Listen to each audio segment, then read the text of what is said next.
Hey guys, welcome back. I'm top music attorney, Miss Krystle, and this is the Top Music Attorney podcast. It's a place where we try to say the right words. It is a podcast, and this is where you're going to learn how to master the entertainment business and learn how to stay legally protected. In today's show, we're going to be covering New Music Friday. We're going to talk about Kanye West, and he's in all kinds of worlds of hurt. Netflix subscribers are dropping like flies. We'll discuss why that's happening. And I have a very special record label tip for you guys. So stay tuned as you are filing in. We're going to run the intro, and I'll be right back. Hi guys, I'm top music attorney Miss Krystle. I'm an entertainment attorney, public speaker, and creator of the Top Music Attorney School for artists and record labels. I'm the owner of Dukes Up Records, and most importantly, I'm an independent artist. Don't forget to subscribe and turn on those bell notifications so you don't miss my weekly videos giving you my best tips on the music business, industry news updates, and teaching you how to stay legally protected. Let's go.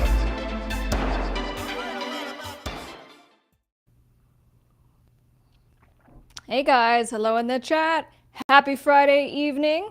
It's been a long week, but I'm excited because not only are we going to have a great weekend, but on Monday we have our first in a while Lawyer Reacts to music video, and we're going to be covering artist Hopsin. And we've been kind of teasing this for a hot minute. I know you guys wanted to hear about Hopsin and specifically do a music video reaction, so we have it teed up. We will be releasing that on Monday, and then we'll be back on Tuesday with all the fun things with the live show at 7 p.m. PST. All right, here we go. Hello in the chat. We are live right now, broadcasting across many a platform, but all your comments are streamed in to my chat here. So, for those of you who are attending, if you have questions, this is the place where you get your legal questions answered for free. Hello, Official Fearless. Yeah, I'm doing good. It's been a crazy week. We have all kinds of things happening in the news. Now, we did talk about this on the last show. We're not TMZ. We're not trying to do like a whole, news thing and have nothing but news videos on this channel. This channel is dedicated to helping artists and record label owners and music producers and everyone in between. So while we do cover things that are happening in the entertainment business, music news, hello. Oh, thank you. Yeah, although we do cover that stuff, we're not a news channel. So we're going to be talking about a couple of things, and we're going to change the format, right? So we're going to run a music video, and then I'm going to bring that Orko in. We're going to get right into the news things. And then I have a special tip for you. So before we do that, how are you guys doing? What are you doing this weekend? What's good? Happy Friday. Robert thinks I'm the best. Well, Robert, you could be right. I don't know about that. I feel like I'm going to say a lot of crazy things during this live stream. I feel like I'm having a hard time with my words. So it's just going to happen. We're going to have a great time. Thank you guys very much for being here. Just sending a lot of love and positive energy. Yeah. Fishing every day. All right, is that like a literal fishing? I don't know, but cool. I wondered about that. For those of you who like legitimately go and do like fishing, I understand it's like a full day thing. And my curiosity is it similar to like meditation? Is that why men like it? They're just not meditating, but they're going out and they're just, whatever it is, drinking a beer and just relaxing, like staring at the water and just disconnecting. In that case, I totally get it. It makes sense. Hello from the UK. Hello from Arizona. That's where we are from. That's where my law firm is based. You guys know I'm a real entertainment attorney. I do a lot of entertainment business, business in general, music law. Thank you, Alan. I appreciate you. All right, so let me go back to my little agenda. We're doing things in a different order today. All right, so we are going to be doing the Hopsin reaction on Monday, and then we're going to start teeing up the different music video reactions, which will be sprinkled in between the normal educational content that I do for independent artists, musicians, record labels. So I'm excited to be bringing that back. It's definitely your guys' favorite content, and so it's a lot of fun to do for me as well. And then quick little update. So Ripley, She's home, she's doing okay. I was telling you guys that she wasn't doing so good. She got into the vitamin D supplement jar and ate a bunch. And actually, what happened is that she knocked it off the counter, and it was one of those like pop tops. So it popped open. She was playing with them, ate them, and I guess 2 or more for her little body size could kill her. So that's no good. She ended up in the hospital for several days. We've been doing follow-up blood work, and she's doing all good. And I think she's here to say hi real quick. Hi there. Hello, baby. This is Ripley. And she's doing so much better. I was so scared. She's like, Mom, what are you doing? There you go. Thank you. All right, so that's Ripley looking cute as ever. And in fact, let me know what you guys think as a pet owner. Give me your comment on this. So when the nurse brought her out last night, the nurse was like, oh, she's just so precious, so adorable. And she's fawning over Ripley, which I love, right? You want, helpers of any kind to love your children. And then she goes, I even took like a picture of me and Ripley. And so she's like, let me show you. So she shows me her phone. And it was a cute like selfie that she took with Ripley, and she had posted it to her social media. And I had the thought, I'm like, it's cute, no big deal. But I go, do most people feel that way? Would some people be like, that is kind of my child, my pet, whatever you want to call, your little loved one. So is it okay if someone like takes posting pictures of your animal online? Just curious. And if so, would you have said something in that moment? I was just happy that Ripley was doing okay, so it's all good. We do have to do another follow-up here in a week or so. Her levels are still a little elevated. They're not sure why. So we're just gonna have to figure it out and just keep going on in. CJ, fishing is a way to get out and connect in nature, maybe get some food if you catch something. I don't understand catch and release because that feels like there's sport hunting. I also feel like catch and release is like ouchy, right? So, you still like hooked their mouths, infections, could they die afterwards? I don't know what's worse. All right, so we are going to be running a quick video, and then we're coming back with that Orko. We're going to jump into our new segment. We're going to watch Save Yourself. Save Yourself is one of my favorite music videos. I have my silver-faced friend who there's some like subliminal messaging if you watch really closely about, what he represents and who he represents and all that. So we're going to watch Save Yourself together, that Orko. When you're ready, hit it, and we'll be back with some more of your comments.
guys are so sweet. So yeah, Yes. while we're watching these, I'm always in the comments, kind of chatting with you guys, and I see what you're saying. Thank you very much. I appreciate all the love. This was such a fun video. It's one of my favorite songs, one of my favorite videos, and it was kind of the start of me getting back into doing dark pop and before the Dangerous Daughters album came about. So very glad that you like it. Now let me go a little bit back in the chat. Hello, that Orko. Thank you for being here. Thank you for having me. Welcome to the community. Thank you guys for being here. I'm seeing people from Utah. I saw Colorado in the mix. I'm seeing the UK.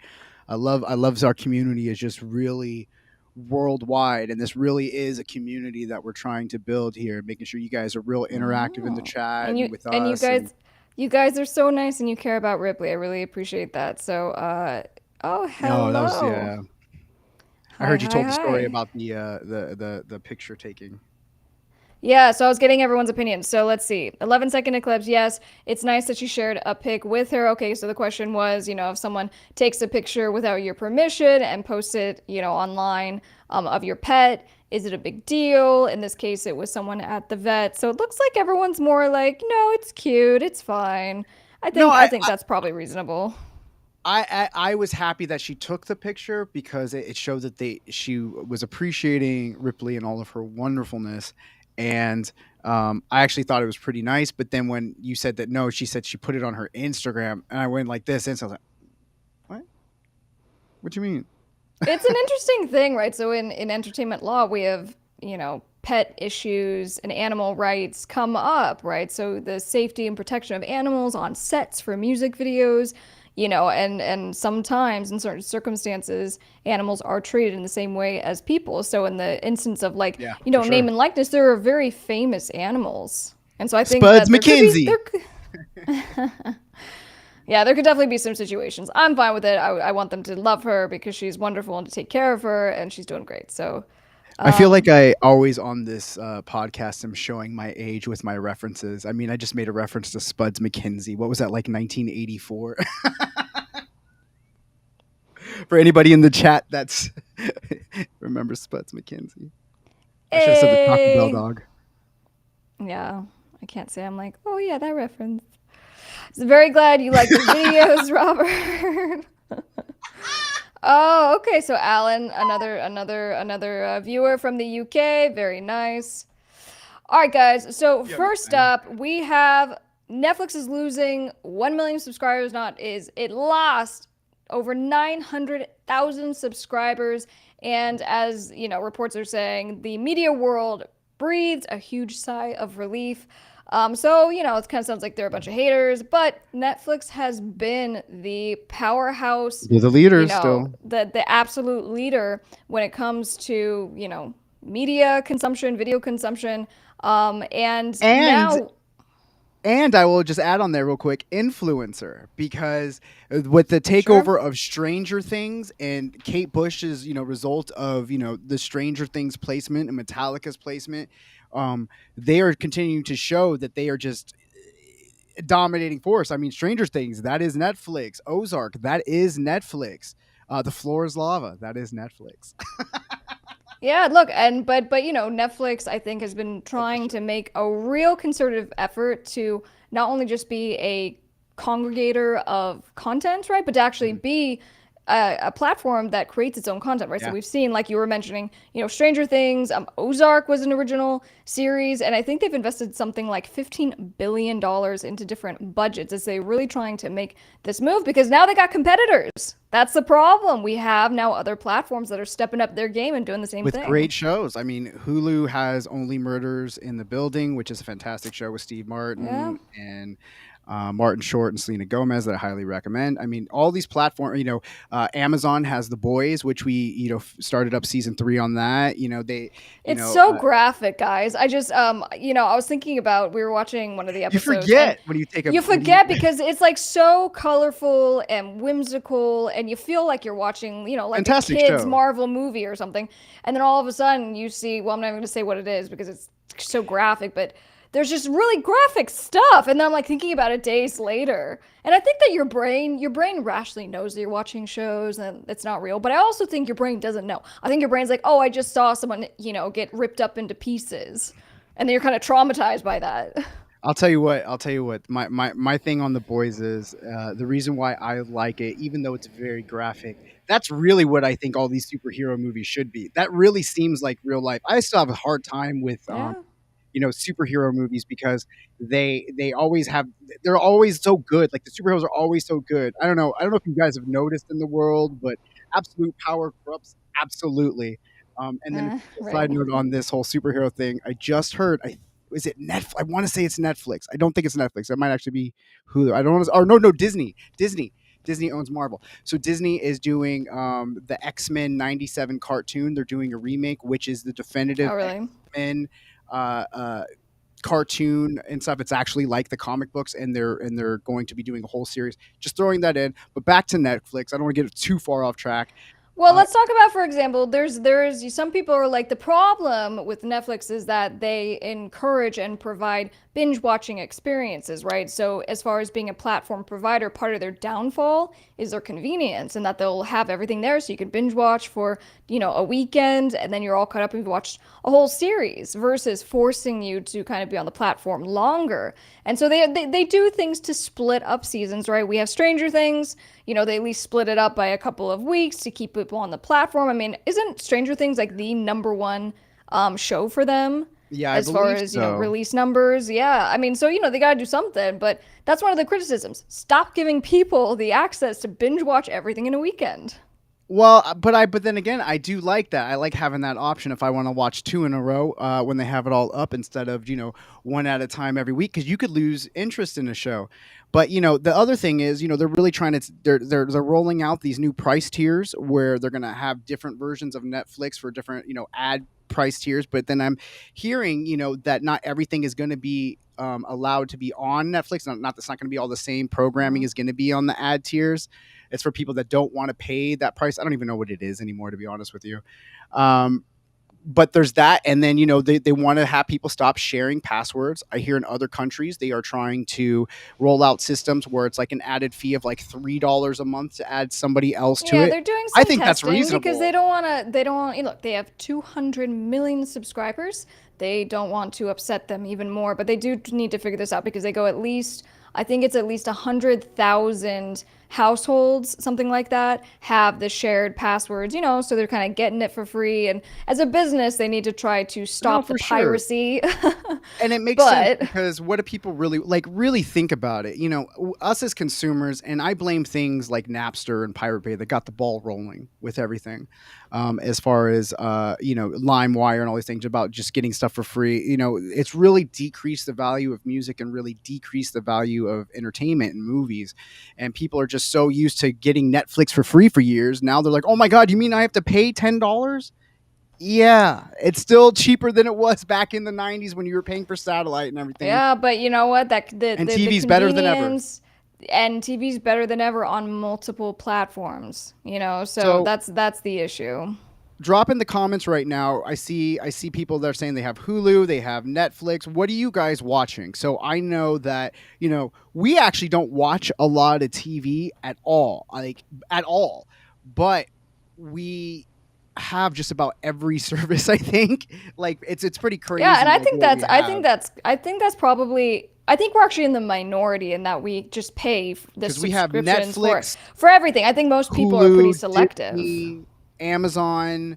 I use Pluto for free TV. What else, what's another? I pay for YouTube. I pay so I have YouTube. I can't No, stand. and then you forget, that you've signed up, and then Oh, you see it coming out of the account, $10 a month, no big what's the Fresh deal. Prince one? What's the one that Fresh Prince is on? That's not Oh, Paramount. That's Peacock.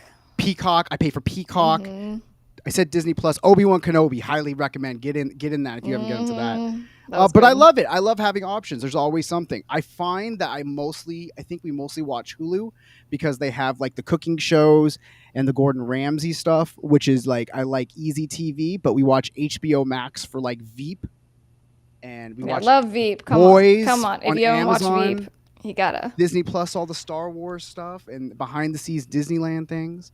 I So mean, think of Netflix too, right? So it was such a a leader in the industry because we had Blockbuster, and then came Netflix. But I feel always the big monsters end up getting knocked out because the competitors start competing in a real kind of way. So even though Netflix is now investing, and let me go back again, it's $15 billion into its Mm. original series. These other A platforms lot are of doing the hits and same misses. thing.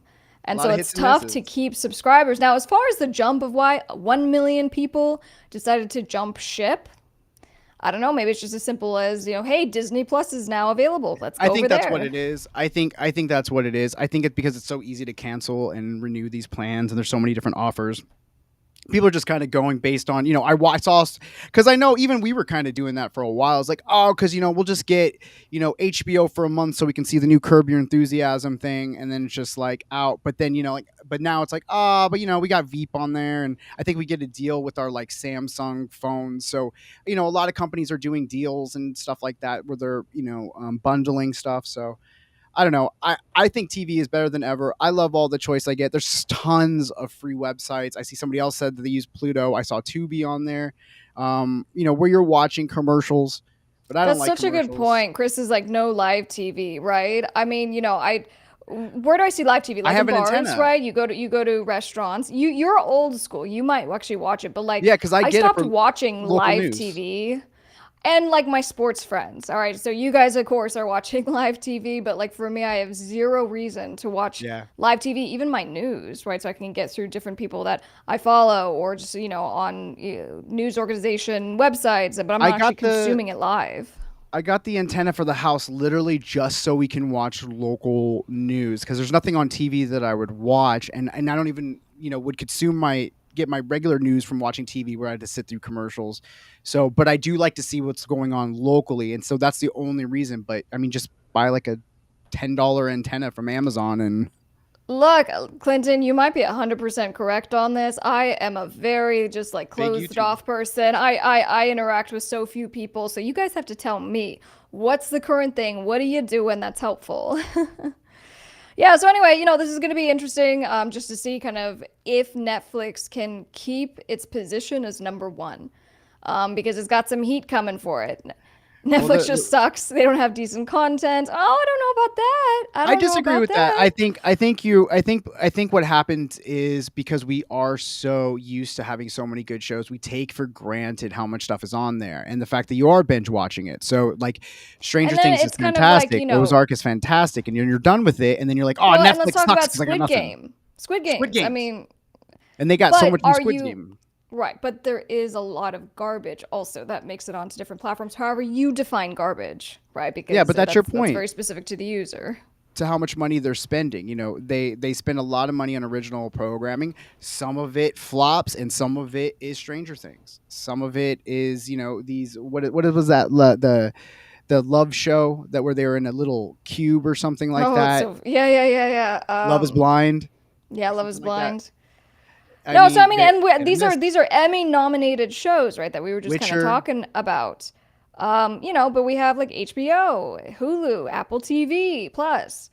We have House of Cards, Orange is the New Black, The Queen's yeah, Gambit. Those are all yes, competing yes, shows on these yes, other yes, yes, platforms. yes. So, in any case, interesting, and I feel like this is not the Jack last of, Reacher on Prime. I need that other seasons. Apparently, there's 2 seasons of that show that are done that they haven't even finished up on that, released on that. I mean, Prime's got some good stuff too. Yeah, no, I it sounds see. like all we do is watch TV, but I promise it's literally like an hour, maybe a day. Okay, can I comment on this for a sec? So, Witcher season one, totally into it. My sister and I both were just loving that show. And then season two, I don't know why I couldn't get through like this first or second episode. I don't know what the change was, but I just was so not into it, and it bothered me. And I'm forgetting her name because it's been a while. But the girl who goes from her kind of dysmorphed figure and face and all that, and then she becomes like this Yeah, beautiful, the witch or she's whatever she all is. that syndrome. As soon as I take off my glasses, I'm a hot chick. Well, and for me, that kind of bothered me. I thought that she was a really interesting and more interesting Interesting. Yeah. character prior to the transformation. I don't know, just random stuff. So obviously a really good show. It's murdering and annihilating everything, and there's so many things that they have on Netflix as well as far as like one quick hour of a behind the scenes on this and that. So they have a lot of additional content that they've packed in to try to get you to stay on the platform to just watch more of that thing that you love, which is I love smart. no. I love Netflix. I love all the stuff, and the best part of it is, and I think that what we're also taking for granted is, when I was, and this will be like as the last point I make on it, because we're kind of going kind of long on this, but when I was a kid, when I was sitting there, I used to read comic books, and in the back of comic books there would be this ads where you can you trade in like UPC codes and you get things from comic books like an order mail order thing.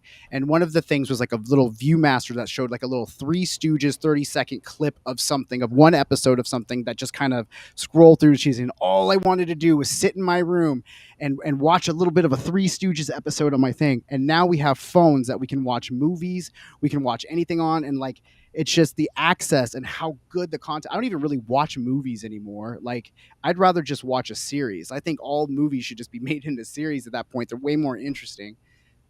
But I love it. I love where we Chris are. is saying I abandoned ship too quickly, and you know what? That happens a lot, right? Like Walking Dead. Yennefer, Oh yeah. my god! Oh my gosh! On Yeah. like some of the just filler episodes, and what am I doing with my life anymore? Watching the show. I love Walking Dead.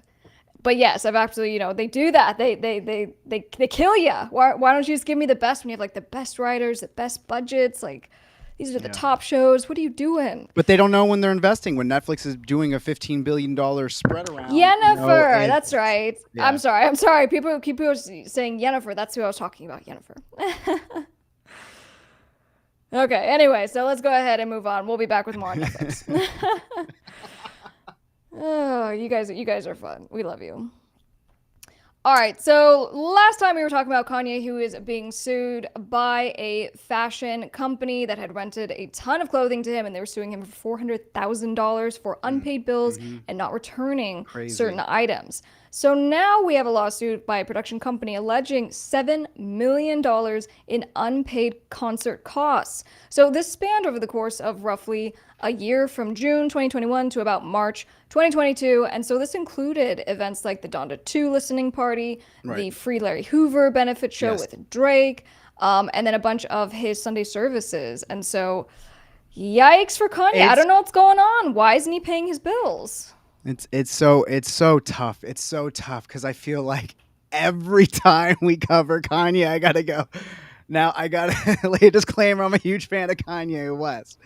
Are you out of your mind? I don't know what he's doing, man. Like skipping the bill on these performances, skipping the bill on these clothing things. It's a level of, you hear me say this word a lot, but entitlement. Like I don't even understand it. If it was an oversight, I can I can just go, oh, like my guy didn't take care of that. I'm so sorry. But as soon as it's brought to his attention, this kind of stuff should be embarrassing for him. Well, because it's one thing if you're not in a great financial place, right? So maybe there's something like that happening. But nonetheless, you still exercise communication. What this company is alleging is that after they did basically a year of production services where the company was paying all the expenses, they had like a handshake deal with Kanye. Hey, we'll cover this, we'll cover that. You'll get back at us. Cool. Obviously they depended on him paying these bills. He didn't. And so, when he just stopped responding altogether, that's where things go sideways. And that's where now you have to hire an attorney and pay outrageous fees to even get your case in front of a judge.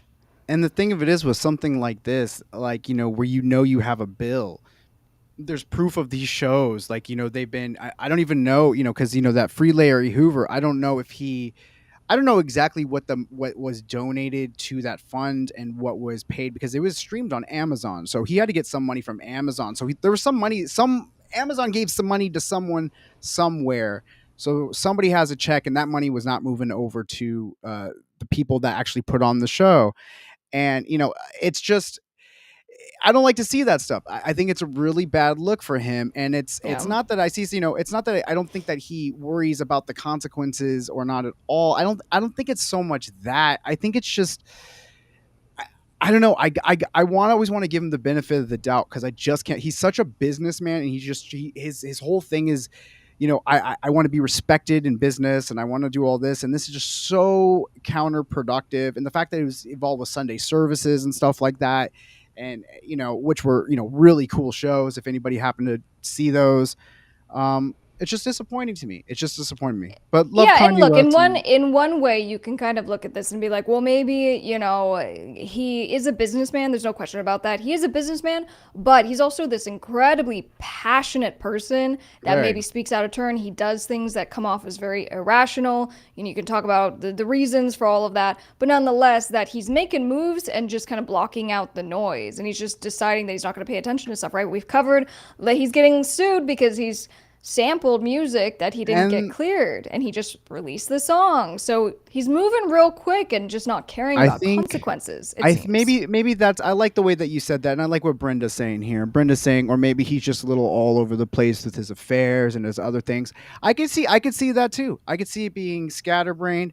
It's not an excuse, not an excuse. I hope that he clears this up. I see somebody go, why do we talk about Kanye West? I'll tell you why we talk about Kanye West. I love Kanye West. I love his music, so I like to bring him on. Well, and And also, guys, for me, one of the things I really like covering lawsuits because it's just my, excuse to be able to like download the and it's lawsuit, look at interesting. it, just be like, oh, how are they doing it? It's interesting. Kanye just happens to be getting sued every week. It's crazy, and I like to keep things kind of balanced. I don't want to, even though I love Kanye West, I'm gonna put him on blast. You know what I mean? We got to keep it real on this podcast. But I will end with one thing on this, with some kind of interesting other Kanye news that isn't necessarily negative. So Consequence, if you guys know who Consequence is, that's Q-Tip's cousin, Q-Tip from the group A Tribe Called Quest. He was on a podcast and he made this revelation that Kanye West was actually almost a member of A Tribe Called Quest after Oh, Phife Dawg really? died. And that would have been absolutely crazy. He was going to be made an honorary member on their last album that they released, that We Got It From Here. Thank you for your service. He was featured on the song Killing Season. I highly recommend that last Tribe Called Quest record. I thought it was really good, as well as the Phife Dawg record that was released after his death, but he recorded it before to be released. Great record, but I thought that was pretty interesting that they would have had him. Now as a Tribe Called Quest is my favorite hip hop group of all time. I love Kanye West. Now I would not have liked to have seen them together as a group. I like Tribe Yeah, that Called would have Quest been over here. interesting. I like Kanye West over here, especially with all the controversy. I don't need the tainting of it or whatever.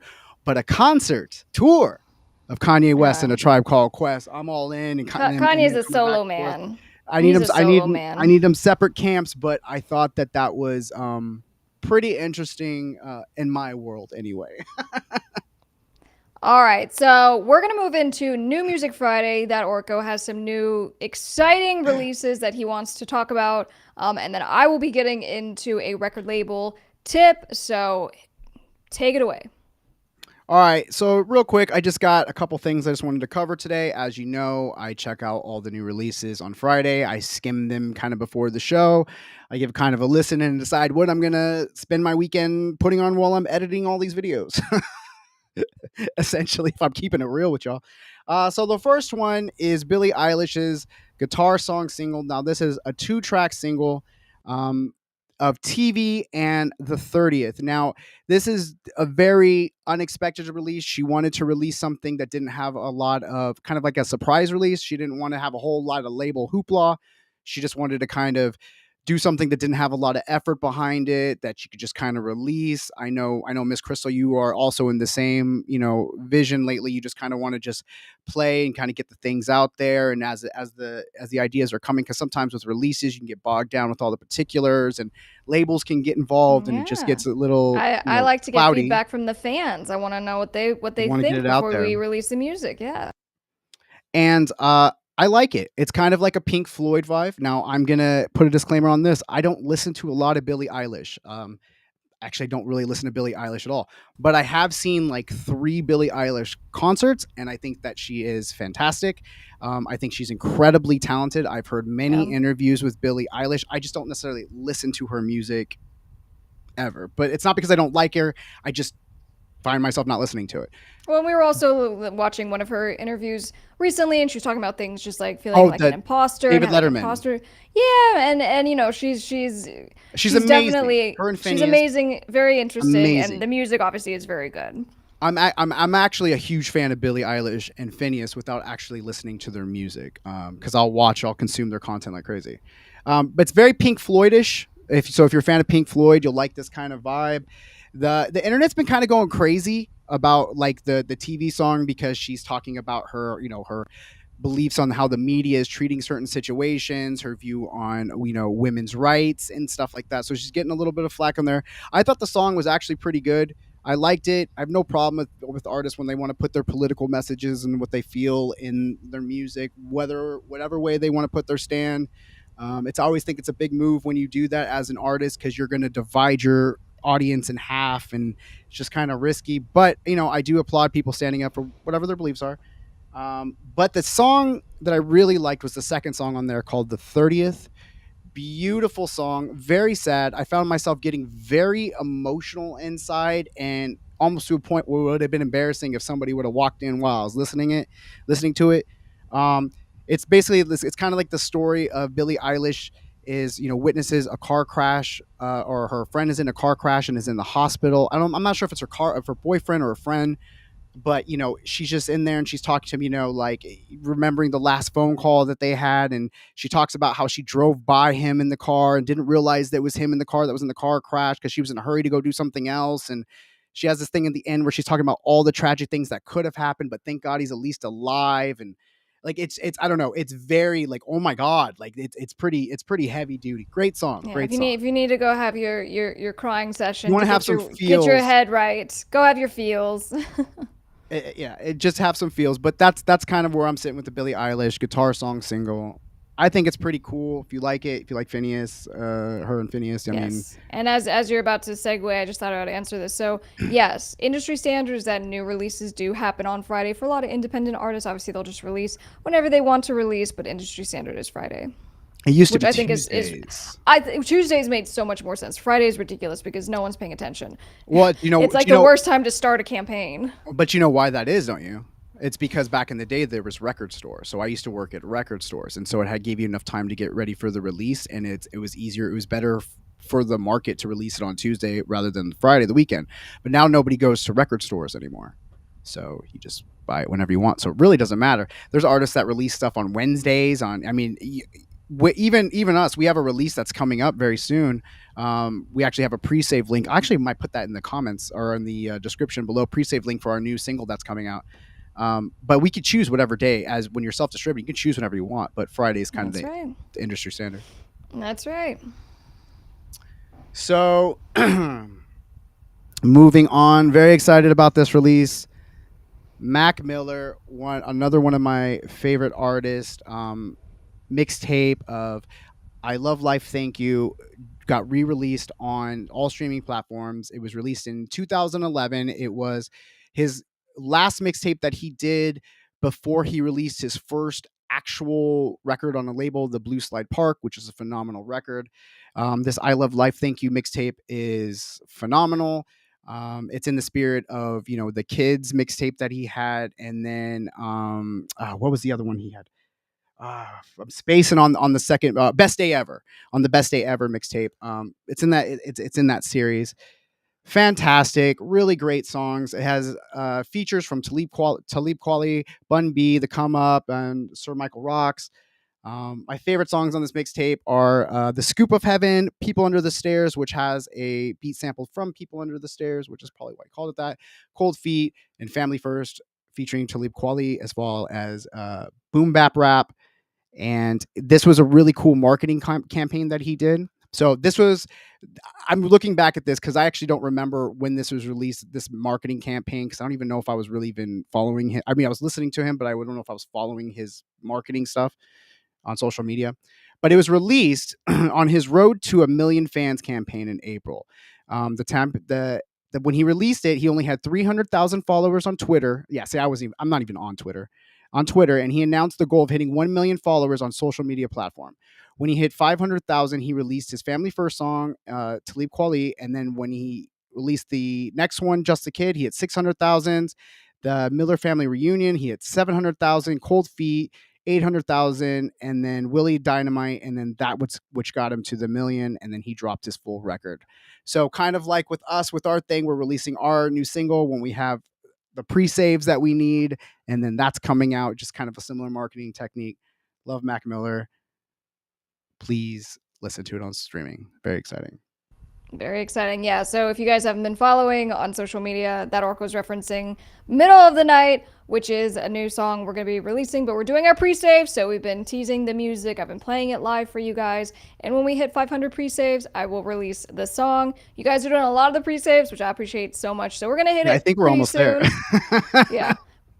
Actually, we should have made the number bigger. Um, and then finally, what I'm going to cover today is a really cool indie pop group, She and Him.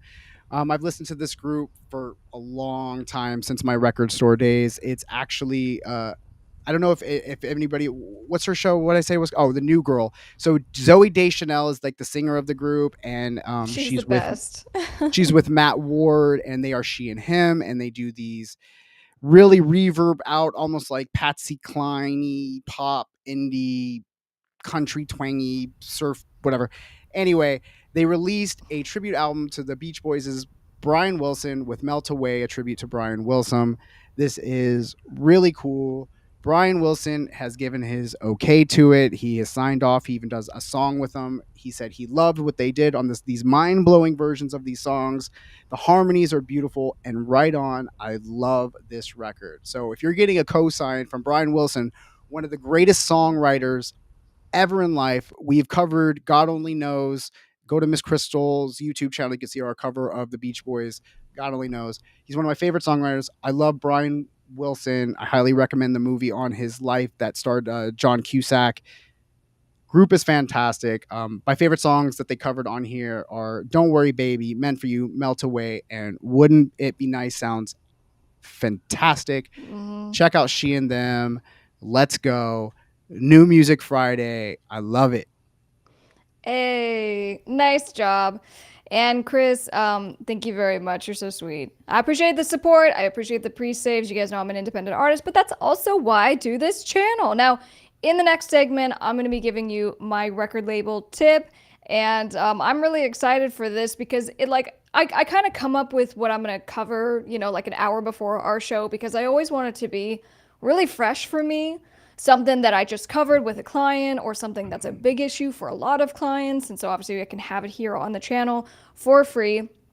So And I'm it's really excited awesome. about this because this is the juicy one that we're going to be getting into. But before we get to that Orko, thank you very much for being here. And let's not forget to, we will be having you're gonna cover this artist tip, and as you're saying, we like to keep them fresh, and then it's always cool when we're discussing what we're gonna cover on the show. We get together and we have this meeting, and she tells me, and then we get to have this really cool discussion about artists and what kind of value we want to bring to you guys, like every show, what we want to make sure that we hit. We take this show very seriously with our agendas and our notes and our stuff, because we really We want to have make we sure. have agendas. No, when we have moderators who are watching, we have this wonderful editor that works with us and helps us right after. So all the content you see go up is because of our wonderful team, and we appreciate everyone so much. And I just want to plug, make sure that everybody's sticking around for this artist segment coming up. But also, next week, we are finally going to be making the big announcement for our artist review show. There was a lot of work that went into this over the weekend. Um, that it's all ready to go. We have an infrastructure in place. We know exactly how we're going to do it. We have the links that we're going to send you to. So get ready, get your material together, get your press kits, get your songs and your links together. This is going to be so much fun. I can't wait for this. Also, finally, I just want to plug this because I didn't want to forget on the show. Sure. MissKrystle.com has just been updated. We streamlined the website. It's Oh, oh, updated. And if you go to oh. MissKrystle.com, that's where you can also pre-save right now the Middle of the Night cover. As soon as it comes out, we're going to have a really cool promotion with that coming out as well. There's going to be some really cool merch. There's going to be some really cool just items and things. I'm so excited for the way that we are doing this. Thank Oh, you you guys did a for nice being job, a here. very nice job on the update. So that Thank you Orko, guys for thank you being very much. here. Please subscribe, and I'll catch you guys on the next one. All right. So, in today's record label tip, I'm going to be discussing the 5 ways record labels make money. Now, what I've done is I've kind of bookmarked or bookended these tips with the two best, the first being the first tip and the fifth being the second best. All right, so these are, when it comes to real ways that record labels are making money, I mean, I'm a record label owner myself, so I have practical experience, but as an entertainment attorney, this is what my clients are doing to make real cash. Okay, so let's get right into it. The first way that record labels make real money is they will have label services that they provide on top of what they do as a artist representing label. Okay, so what I mean is that in addition to their roster of artists that they're going to be actively trying to grow their audiences, get them, shows and bookings, and to get the distribution, right? So if they're doing it directly or if they're going through a third party, setting aside the direct rosters, they will have a set of non-roster artists that they work with. Okay, so and think about this, right? So if you're watching this video, you're a record label owner, you are trying to figure out a way to have a baseline of solid, reliable income. And when it comes to kind of your top tier artists, typically your artists that knock it out of the park, they're going to be touring, they're going to be selling merchandise. That's all great. But there are seasons of all artists, and maybe you don't have a knockout artist just yet.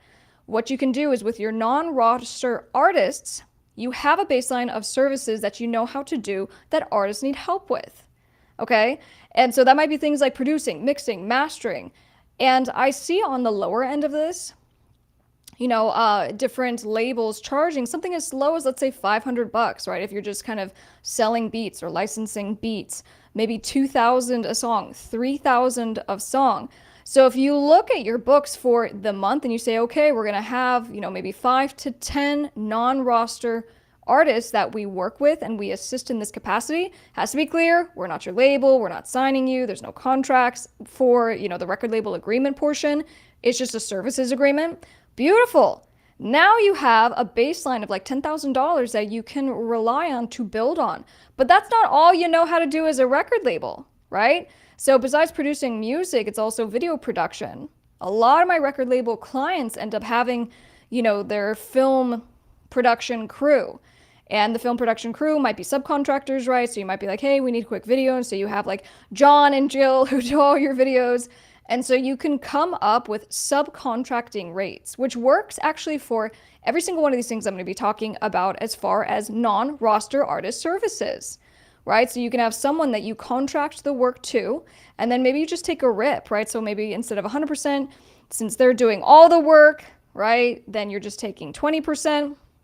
So video production, but also website design, social media, getting accounts set up, making sure the social media handles are the same for the artists. Marketing and branding, obviously setting aside any kind of legal questions and issues that come up, marketing is probably the most important aspect of what artists need to learn and never teach themselves. And so if you have taken the steps to watch video tutorials and actually practice, right, do test ads, and now you have an understanding of how to market, well, guess what? That's an incredibly valuable service that artists are going to want to pay you for. And so you can do a flat fee and just be like, cool, we will do a campaign for you. You might run it, right, to promote a song. And again, doing a short campaign for $500, $700. It's a really nice way to have a baseline of revenue. But on top of marketing, assisting with live shows, right? There's companies that will just get set up for the sole purpose of putting together rosters and just being like, hey, on a Tuesday night, I'm going to have these artists who just want to perform. So I'm going to facilitate that as a service because I know it's only going to take a couple phone calls. I'm just going to have to put together an EPK. And then, of course, there's distribution. So if you end up going through platforms, even the DIY platforms like DistroKid, you can sign up as a record label and you can agree to distribute different artists' music. And so you have a very limited relationship. So, this is a short list of what a typical record label does for artists. So as the one of the first and best ways to make money as a record label, just contract out the services and get hired, but make sure you are clear. Let me now give you a little caveat, okay? Make sure you're clear between the roster of artists that you represent, that you are kind of putting your brand with in association with, with everyone else who you're just providing services to. Because if you are not associating yourself with those artists, you don't want them saying, hey, this is my record label, because that's not accurate.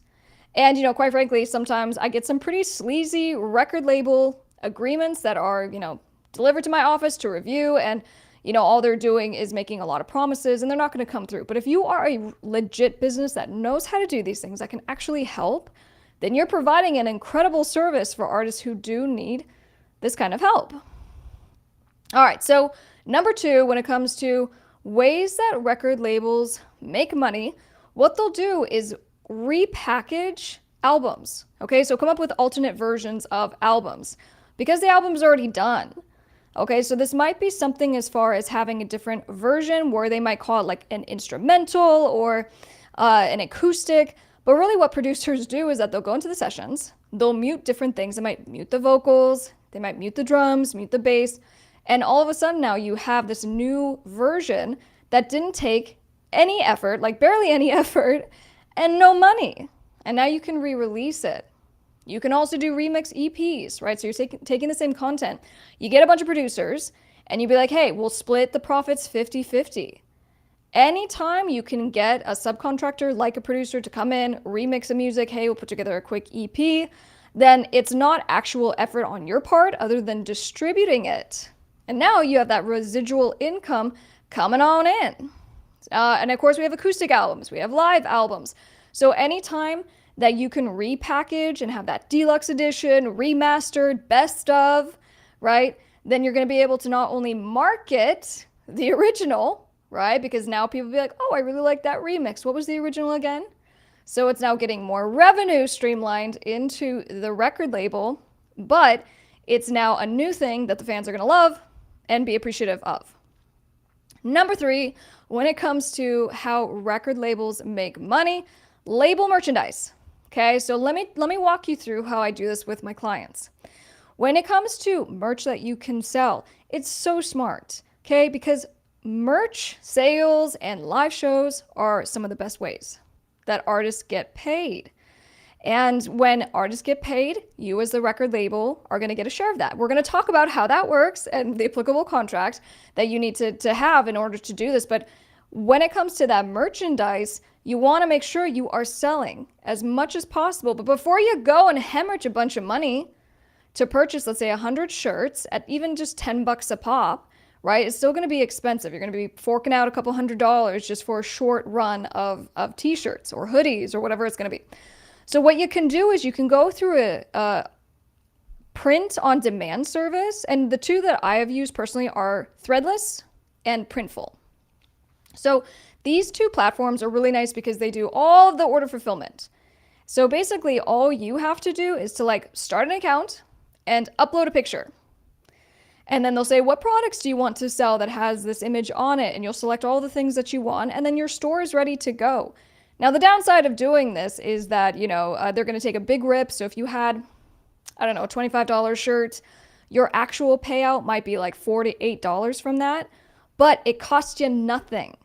And the reason why sometimes it's smart to start with some of your artists doing like a Threadless or a Printful account is because you need to make sure there's a demand there. As soon as you know that there's demand and someone is really loving a particular, let's say, artist or rapper, and you're going to be able to move 100 shirts in one day, no problem. Well, now it makes sense that you just front the cash, right? Pay the couple $100s, and you're going to make 100% of the profits. And then it's no big deal. You can do order fulfillment. So it's a very, very smart move. But I say before you get to that step where you are setting up your own Shopify store and ordering the merch and having to fill it or fulfill it all yourself, 100% just do kind of these tests to set up an easy store, Threadless, Printful. And there's plenty of others. Just Google, print on demand services. But those are two that I've personally used. All right. Number 4, when it comes to ways that record labels make money, live events and workshops. Okay. If you can get together, right, a little group. So you're like, hey, record label, blah, blah, blah. We're putting together this event. It could be a live show, but you could do something like a workshop and you go, hey, we have this big name producer who did Katy Perry's last, single, or we have an entertainment attorney, right? Kids love getting together to hear, something from an entertainment attorney. and we're gonna charge $50 a pop. Well, if you could get 200 people to come to your event, that's $10,000. You see where I'm going with this? So kind of, as a record label, having these little meet and greet events or live performances or just something that you put together, especially if you can get a location donated, so you don't even have the overhead of like renting a spot. Something that one of our clients has done a lot is to go to music studios, right? So that kind of has twofold purpose. You have artists that are coming in, the music studios want the artists to know about their services, and so they might let you host the event there for free. That's all fantastic. So there's ways to do this creatively, but I'm telling you, you can make a lot of money, and our clients have made a lot of money doing this. Now, before I get to the final tip, which may be the very best, okay, I feel like this is something that not everyone knows about, so I'm very excited for this one. But if you're serious about making a lot of money, which is what our clients are trying to do, record label owners are trying to scale to 6 figures, but they have to know how to do it right. I'm giving you a lot of practical tips here, but the biggest piece of this is learning how to stay legally protected. And that comes with contracts and the real know-how that you get from, let's say, hiring an actual entertainment attorney or hiring a law firm. Now, as you guys know, I am a real entertainment attorney. You can look me up, Delgado Entertainment Law. But, unfortunately, we're at capacity. I just can't help all of the record label owners that need assistance. So what we've done is we do have a course, and so I've packaged it together, which has everything. It has all the tutorials, it has all of the contracts, and your investment of time is one afternoon. Okay? It can feel like it's going to be kind of this big hurdle, but it's not. It's one investment of an afternoon, and there's 9 contract templates that come with it. For our clients, this costs them like $7,000, okay? But for me, I am a record label owner myself, and I've been through this process, and I had to go to law school to learn everything that I know. And while I can't help everyone with this course, our enrollment is still open. And what I'm trying to do at this point is for the last 13 spots that we have available, we're at 87 students right now, but for the last 13 spots, I want to make it so that the people who have been waiting to get this course, which is $997, even though you should have $997. I'm sorry, if you're a record label owner and you are serious and you're going to tell me you don't have that to invest in yourself and into your company, then I would say you probably aren't ready to grow your record label. But because I know there are those of you that have been waiting for this, I'm doing a 50% off for those last 13 spots. Okay, so what you get with it, of course, lifetime access, you're getting the contracts, you get the tutorials, but it's also a 30-day money-back guarantee. I've never had a student ask for a refund, which I'm grateful for. I'm glad that you guys find this very helpful. So if you're interested, click that link down below to learn more. And guys, I wish you the best of luck with kind of your journey. So now let's get into the spicy number 5. Okay, so number 5, when it comes to the best ways to make money as a record label, let's talk about monetization on social media. For the longest time, you could not monetize most social media platforms. I think the one that most of us are, accustomed to is monetization on YouTube, but platforms like Instagram, TikTok, LinkedIn, right? So all these different platforms that we've been posting to, we wouldn't be able to actually monetize to make money from our efforts. Now we can. So let me give you my actual practical experience on this. So going back to the standard relationship that you have with your artist in your record label agreement, which by the way is in that course, you need to have a record label agreement that defines things like you own all the rights to the music, but then also things like ancillary rights. Ancillary rights to income means the label is going to be able to take a piece of the pie from all the stuff that the artist makes in the artist's career. And the reason why this matters is because you're not going to get paid, or reimburse your advance that you paid to the artist, the expenses, the studio time, the music videos. You're probably not going to get reimbursed from music streams, but you can by taking a small share of earnings from merchandise, from live performances, from all this other stuff that you can help your artists with meaningfully. So, stereotypically labels are taking anywhere from like 10 to 20%, but something you need to think about is when we monetize on social media, we're getting paid to just do what we got to do to market ourselves. Okay. So specifically, Facebook, otherwise known as Meta, has recently started paying on social media and having these bonuses and overlay ads. My personal experience with bonuses is that, I, for example, had on just one of my platforms, over the course of like 2 weeks, Facebook paid me like $900. And that was just simply for kind of my average reach, which is not insanely more than any other average independent artist that's doing their thing, that's hustling. And so what that means to you as a label is that if you have 10 artists that are actively online monetizing, you are entitled to a portion of that revenue, right? So now you had $200 from this artist, $500 from this artist. And so collectively it adds up every 2 weeks. And then it adds up every month, every 2 months. Do you see where I'm going with this? So I don't know how long this is going to be a thing. Okay. So, Facebook, Meta recently rolled this out in recent months. And, right now you want to utilize Reels. I can't stress this enough. As a label, you want to get with your artists and you want to make sure that they are posting their videos as Reels and they're doing Reels as much as humanly possible. From their little viral content to just promoting the song, if they're dancing. I mean, I don't know what your artists are doing, but it can be anything. And I might, depending on the reaction to this video, and if you guys request, leave a comment down below.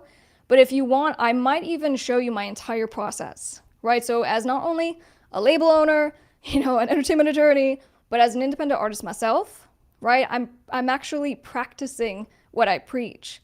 And so to show you how I make the content, which is actually very easy, very fast, but then how I use one piece of content to distribute over like 16 platforms.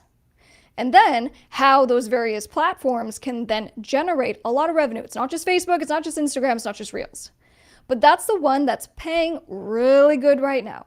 And so get in while you can and use this as a method as one of the things that your artist is doing to generate revenue, because it's twofold. Again, the more that the artist is seen and becomes popular, the more that the music is streamed, the more the people come to the show, the more they buy the merchandise, but the more the social media platforms are going to pay you. So if you guys are interested, leave me a comment and maybe I'll do a full thing of like showing you how to make the content, but also how to upload it, because it took me a while to figure this out. It's not commonly known online how to actually upload 2 Reels on Facebook. I think Instagram is a little more intuitive, but in any case, I gotcha either way.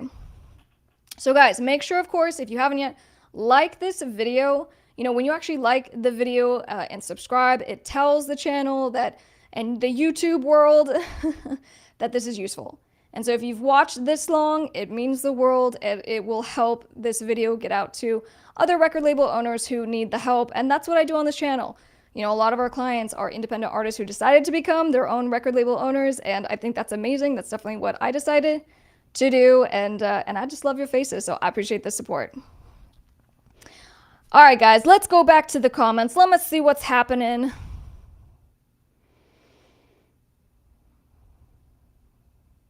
All right, here we go.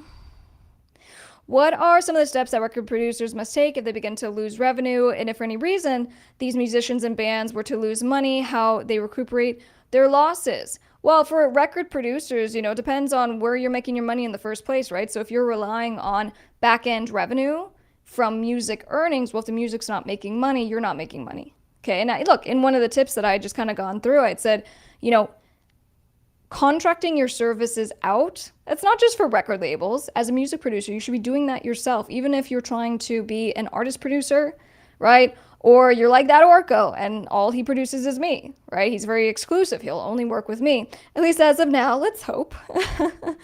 But in any case, just make sure that you're promoting yourself and bringing in additional work, so that if things start to dwindle because you're not getting your revenues, right, and your streams, then you need to go out and start to market yourself. That's really hard for producers. I know you guys it's not your thing. It's not anyone's thing. Okay, it wasn't my thing, but it became my thing because it was the only way that I could, for example, do this and have it heard and to have you guys find it and to get help. All right, Chris on YouTube. Got to pick and choose who you work with as an artist and a label promoter too. Everything done professionally and professionally by them reflects back on you too. It sure does. Yeah, I mean, look, and being a record label, going back to my tip, I get all kinds of sleazy, record label owners who are trying to kind of exploit artists and making them promises of making them stars. Don't do that. Say you're gonna help. Be very clear about what you're gonna do and then do it. It's really that simple. Don't make these blanket promises of things that you actually can't do. That's when I have a problem with it. If you're just simply a service provider who can help artists, beautiful, they need it. Print on demand is great, but you gotta check out their quality first. Yes, you do. Very good point. Thank you for mentioning this. So, especially with Threadless and Printful, I ended up stop using Threadless because Red was such a huge part of my brand. And Red was not as fiery red as I personally wanted, which I discovered by doing some tests. Printful was a little bit better on the red, so that was the one that I ended up using. Luke, thank you for being here. Yeah, so we also did the live stream last night, last night, 6 p.m., where we did a sing-along. We got the show on Tuesday and Friday, and then I sing on, live on Thursdays on Miss Krystle Instagram.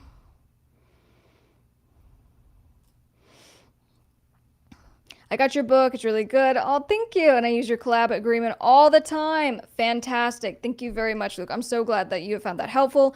That collaboration agreement is so important. And I tell artists, I'm like, dude, if you were, hiring my law firm right now, you'd be paying me $700 to get this one contract.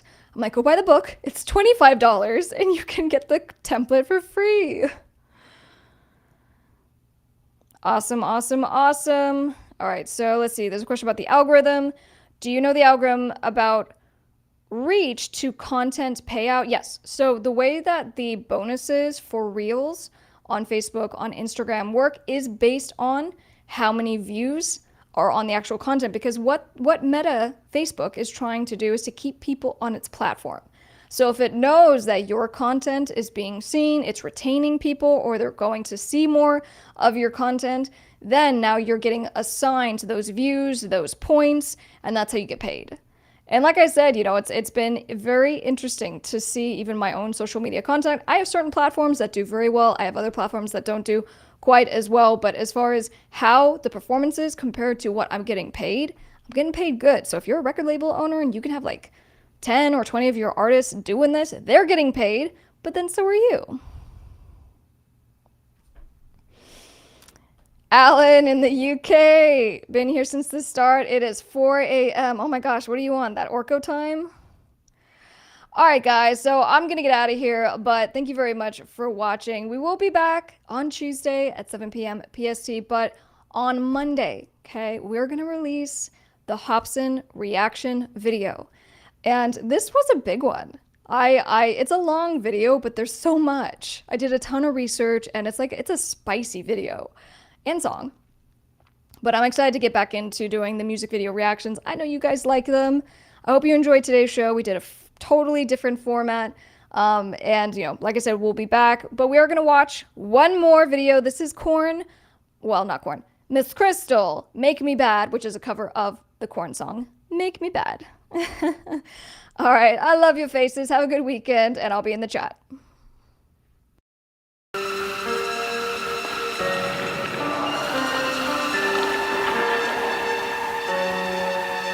I am watching the rise and fall of my salvation. There's so much stuff around me, such a lack of compassion. I thought it would be fun and games, instead it's all the same. I want something to do, need to feel the sickness in you. I feel the reason as it's leaving me. No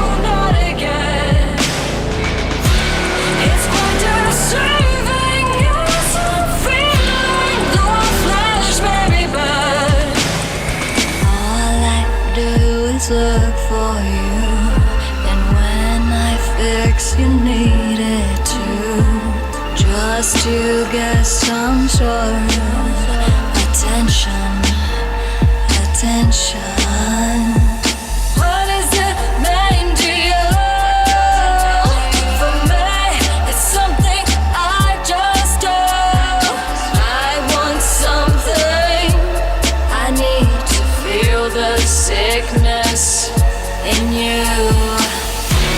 I feel the reason as it's leaving me. No, not again. It's quite deceiving. Yes, I'm feeling the flash may be bad. I feel the reason as it's leaving me. No, not again. It's quite deceiving. Yes, I'm feeling the flash may be bad. Make me bad. Does it make me bad? Make me bad. Make me